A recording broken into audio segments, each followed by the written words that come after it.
खर तर काय बोलावं हे मला आता इथं उभं राहिल्यावर सुचत नाही.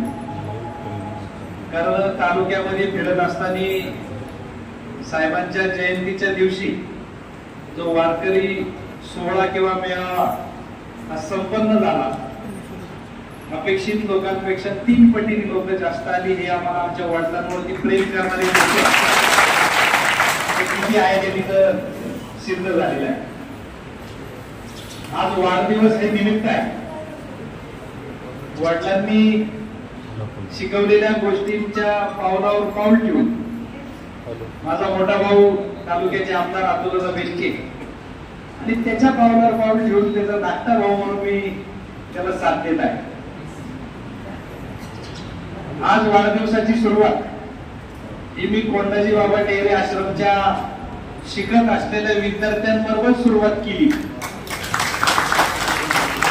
कारण ती बाल चिमुकली पुढच्या पिढीतले वारकरी होणार आहेत, पुढच्या पिढीतले वादक होणार आहेत, विनेकरी होणार आहेत, टाळकरी होणार आहेत. जे आता महाराजांनी सांगितले की तुम्ही पुढच्या पिढीला भजन शिकवा, हे शिकवा, ते शिकवणार एकमेव आपल्याकडं कोंडाजी बाबा डेअरी आश्रम आहे.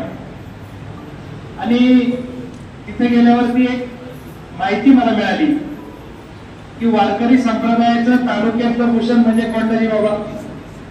त्यांची 12 जुलैला जयंती असते ही मला तिथे गेल्यावरती कळाली. दुसरा कार्यक्रम मी कुठे गेलो तर तालुक्यामध्ये एकमेव वृद्धाश्रम चालतंय ते म्हणजे राजाराम पाटील वृद्धाश्रम बल्लाळवाडी आपल्या मांगरी माथ्यावरती. तिथे गेल्यावरती ज्या ज्येष्ठांना मी भेटलो त्याच्यामुळे मला इथे यायला थोडा उशीर झाला. आणि ज्या मायबापाला फक्त लेकी आहेत आणि त्या त्यांच्या संसारात तंग झालेल्या आहेत, मागे सांभाळणार कोण नाही, अशा लोकांसाठी चालणारं जे आश्रम आहे ते म्हणजे राजाराम पाटील. आणि ते सुद्धा आपले आई वडील आहेत, त्यांच्यासाठी आपण काहीतरी जाऊन विचारपूस केली पाहिजे, त्यांची कुठली अडचण आहे का ती सोडवली पाहिजे. ही सातत्याने आम्ही आमच्या दैनंदिन कार्यक्रमामध्ये बघत असतो. पण वाढदिवस म्हटल्यावर एक विशिष्ट प्रेम आहे. आपल्या आईचे आशीर्वाद, वडिलांचे आशीर्वाद, देवघरातला आशीर्वाद आणि नंतर कोंडाजी बाबा डेअरी आश्रमामध्ये जाऊन त्या लोकांच्या बालचिमुकल्यांचा आशीर्वाद आणि नंतर जे ज्येष्ठ नागरिक आहेत त्यांचा आशीर्वाद घेऊन मी या मुक्ताईचा आशीर्वाद घेण्यासाठी इथं आलेलो. आणि इथं आल्यावरती आनंद वाटला की खऱ्या थोड्या मुक्ताई माझ्या समोर बसलेल्या प्रत्येकाने आशीर्वाद मला दिला. याच आशीर्वादाच्या जोरावरती पुढच्या वाढदिवसापर्यंत मला एक ताकद आणि शक्ती हे तुमच्या आशीर्वाद मला मिळणार आहे. आज जो कार्यक्रम आहे 23 जून 2024 वारकरी मेळावा झाला आणि तिथं 3 प्रकारचे दान देण्याचा आमदार अतुलदादा बेनके यांनी शब्द दिला होता. त्याच्यामध्ये एक होतं ज्ञानदान, ते छोट्या माऊलींच्या वाणीतनं आपल्याला मिळालं. दुसरं होतं अन्नदान, ते आपल्याला त्या जागेवरती मिळालं. आणि तिसरं होतं ते वस्त्रदान. तर येणाऱ्या लोकांची संख्या हे तिपटीने वाढल्यामुळे तिथं गोंधळ होईल. तर आमदारांनी निरोप दिला ज्याचं त्याचं वस्त्रदान हे त्याच्या गावात जाऊन देण्यात यावं. आता तिथं लोकांची अपेक्षा आम्ही धरली होती 3,500 लोक आणि 10,000. ज्या कंपनीतनं ही मागवलं ते म्हणजे आम्ही कोणी देऊ शकत नाही. म्हटलं बाबा कसं बनवते कसं दे तसं आम्ही लोकांपर्यंत जाऊ. तालुक्यामध्ये प्रत्येक जिल्हा परिषद गटाच्या प्रत्येक गावामध्ये जाऊन बेनके परिवारातल्या एका सदस्यांनी जाऊन हे वस्त्रदान तिथं केलेलं आहे. आणि आमच्या बरोबर काम करणारे आमचे सगळे सहकारी मित्रमंडळी हे सुद्धा आमच्या बरोबर जाऊन तिथं हे कार्य करत आहे. तुम्ही सगळ्या माता माऊली आपल्या घर चालवत असताना आपली जी मुलं आहेत, आपला नवरा आहे तो कुठं नोकरीला जातो, तो कुठं व्यवसायाला जातो, आपल्या मुलाचं आवडून त्याला शाळेत पाठवण्याचं काम, किंबहुना आता इथं सगळ्या ज्येष्ठ महिला आपली नातवंडांना सांभाळण्याचं काम खूप जिगरीचं आहे. ही पुरुष मंडळी सुद्धा काबाड कष्ट करतात, पण तुमच्या एवढा कष्ट आयुष्यामध्ये कोणालाच नाही. ही सुरुवात कुठून होती तर मुलाला जन्म घालण्यापासून होती. आणि त्या मुलाला म्हणजे मातीचा गोळा हा आकार देण्याचं काम पुरुषांपेक्षा ही महिला वर्ग सगळ्यात जास्त करते. आणि तोच मातीचा गोळा तुमच्या पुढे आज उभा आहे. आमच्या मातीने आम्हाला घडवलं.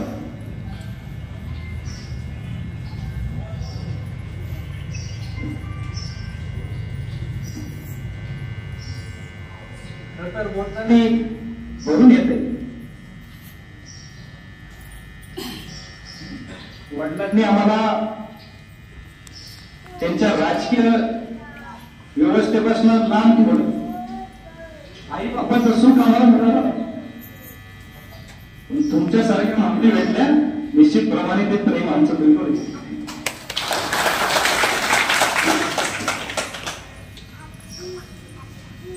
कुणी आपल्या पोटाला जन्माला आलेला 4 वर्षाचा मुलगा हॉस्टेलला टाकायची ताकद कोणात नाही की माझ्या आई बापात होती.